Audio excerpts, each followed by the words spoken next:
मंच पर विराजे हुए आदरणीय सोमकांत जी भाई साहब, आप सबके मध्य में विराजे हुए अरविंद जी भाई साहब, मुकुल जी भाई साहब और सभी मेरे साथी बंधुओं का मैं हृदय से आभार व्यक्त करता हूं। एचएसएस और युवा शक्ति, हमारे मन में विषय चलता है कि हिंदू आध्यात्मिक एवं सेवा फाउंडेशन में युवाओं का क्या रोल रहेगा, किस तरीके से हम आगे कार्य कर सकते हैं। एचएसएस फाउंडेशन 6 थीम में, बेसिकली अगर हम उसको 6 थीम को भी अगर सूक्ष्म करें तो प्रकृति, परिवार और राष्ट्रभक्ति के भावों को लेकर कार्य करता है।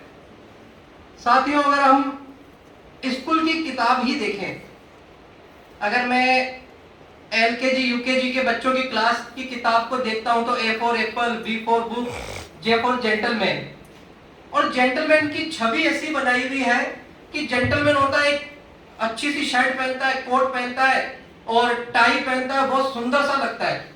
हमारे सामने छवि ऐसी गढ़ दी जाती है कि जेंटलमैन मतलब अगर कोई शादी में जाए और कोई अच्छा सा सूट पहन के रखे आया, अरे भाई साहब आप तो बहुत जेंटलमैन लग रहे हो। क्या जेंटलमैन की परिभाषा हमारे सामने वो है जो हमको दूसरे लोगों ने हमारी शिक्षा पद्धति में डाली है और हमको उसको सिखाया गया है मेकानी शिक्षा पद्धति में, कि जो विदेश से आते हैं, जो सूट वूट पहनते हैं, जो नौकरी करते हैं, जो गर्मियों के अंदर भी कोट पहन करके हाई कोर्ट के अंदर जाते हैं, वो जेंटलमैन होते हैं। और जो गांव का साधारण आदमी जो साफा पहनता है, जो कुर्ता पजामा पहनता है, जो खेती करता है, मजदूरी करता है, वो जेंटलमैन नहीं है। जेंटलमैन की परिभाषा हमने वस्त्र, आभूषण और दूसरी जो दिखने वाली चीजें हैं उनसे जोड़ दी।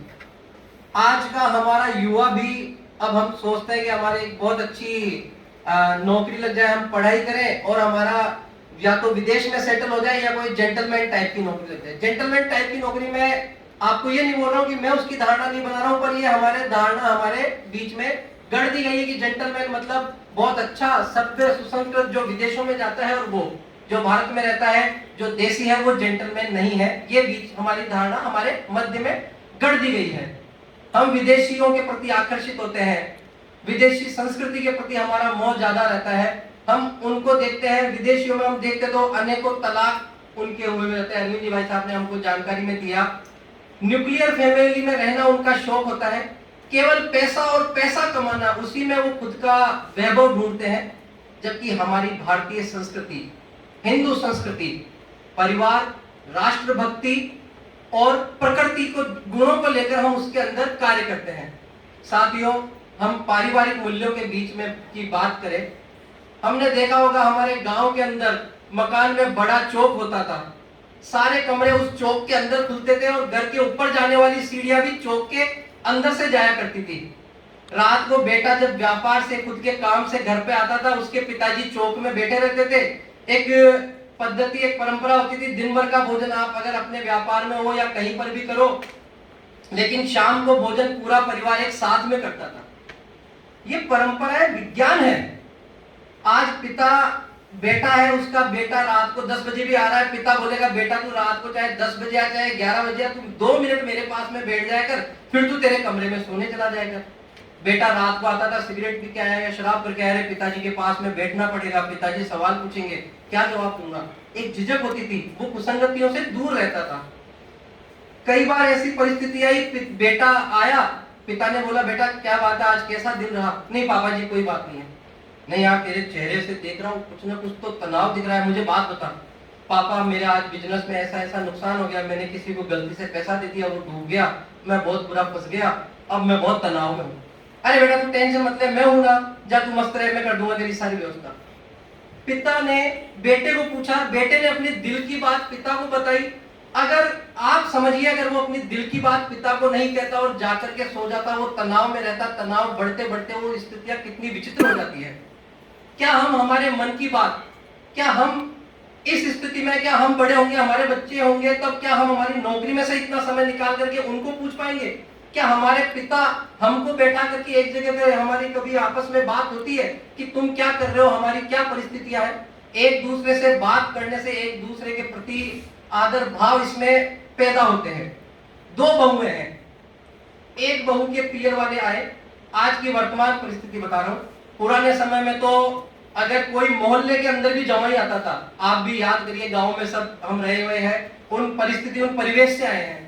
गांव के अंदर अगर कोई जमाई आता था तो पूरे एक एक दिन, हमको भी ध्यान है कि आज हमारे घर पे भोजन है, आज इनके घर पे है, आज हमारी बेटी आई है, कंवर साहब आए हैं, उनको कुछ ना कुछ भेंट करते थे।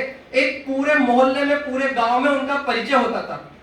अब वर्तमान परिस्थिति बदल रही है, हम न्यूक्लियर फैमिली की तरफ जा रहे हैं। अब बेटा सोच रहा है कि मैं रात को देर से आता हूँ, पिताजी मेरी वजह से जगते हैं, क्यों ना मैं घर में सीढ़ी बाहर के बाहर ही कर लूं, पापा डिस्टर्ब नहीं होंगे, मैं ऊपर अपने कमरे में रात को देर से पार्टी करके आऊंगा, ऊपर जाकर के सीधा सो जाऊंगा।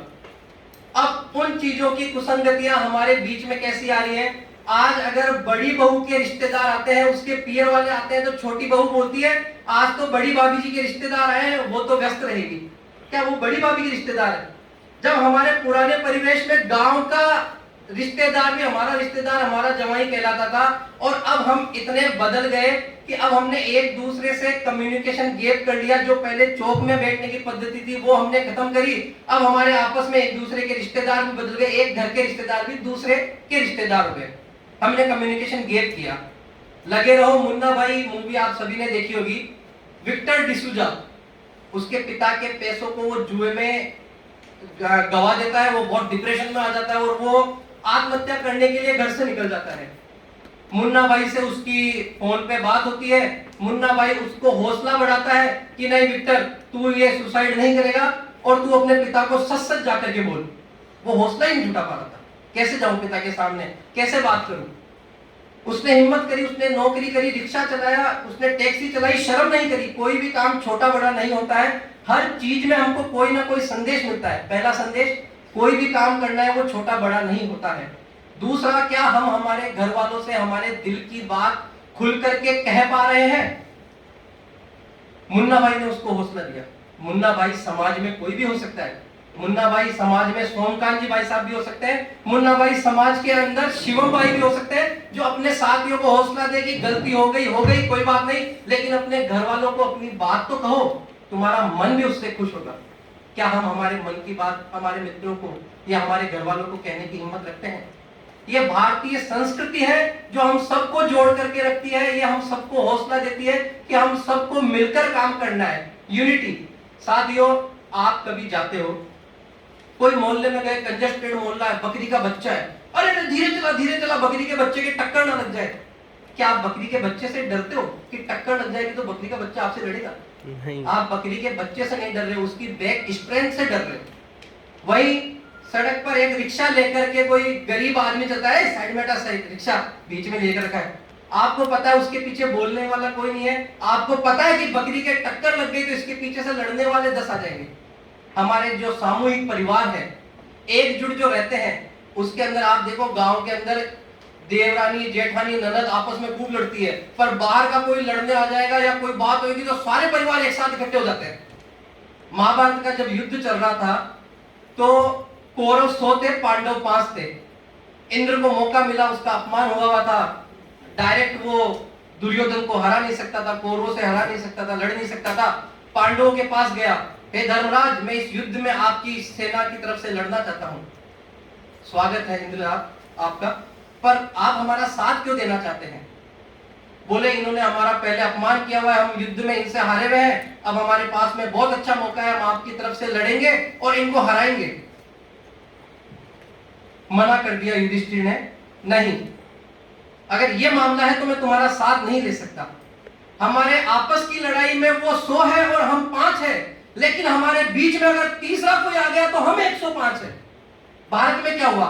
अनेकों राजा लड़ते थे, भाई भाई आपस में लड़ते थे, किसी ने मुगलों का साथ लिया, किसी ने अंग्रेजों का साथ लिया।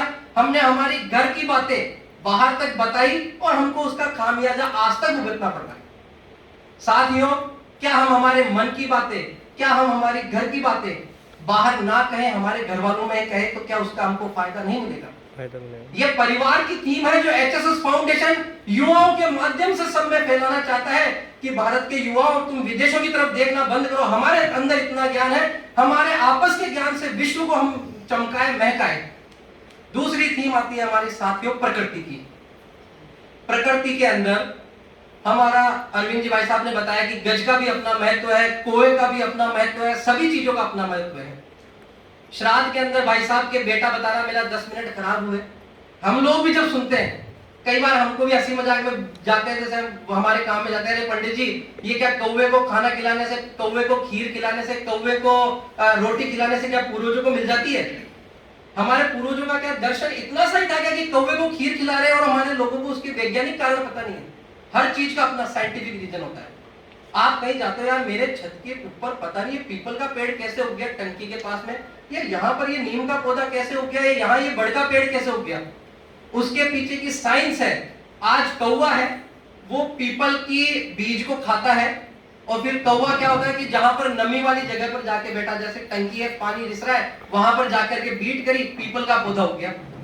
हमारे ऋषि मुनियों को ये बात पता थी कि आज कौवा भी आज प्रकृति संरक्षण में खुद का अहम योगदान रखता है। तो इस बारिश के मौसम के बाद में कौवे अंडा देते हैं, उनके शरीर में कमजोरी आ जाती है। कमजोरी आने से क्या होगा कि प्रकृति का संरक्षण करना है, कमजोरी आएगी तो खीर खिलाओ, शरीर में पौष्टिक तत्वों की कमी पूरी होगी। कौवे की वजह से जंगल अपने आप, मतलब आज प्रकृति हमको बचाने की जरूरत नहीं है, हम प्रकृति को अपने हाल पर छोड़ देंगे तो भी प्रकृति का संरक्षण हो जाएगा। प्रकृति बनाने की जरूरत नहीं है।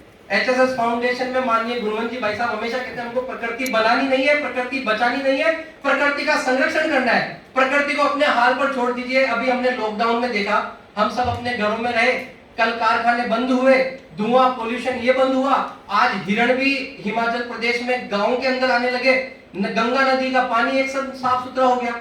हमको केवल जो एक ये चक्र चल रहा है, सभी जानवरों का आपस का जो चक्र चल रहा है, केवल हम उसको तोड़े ना। सांप का अपना महत्व है, हमारी प्रकृति संरक्षण के अंदर हर चीज वैज्ञानिक कारण में होती है। मंदिर जाते हो, आप सभी मंदिर जाते हो, चरणामृत भी आप में से सभी ने लिया होगा। चरणामृत में हम एक चम्मच तुलसी की लेते हैं, उसके ऊपर 3 चम्मच पानी लेते हैं और उसको सीधा निगल जाते हैं।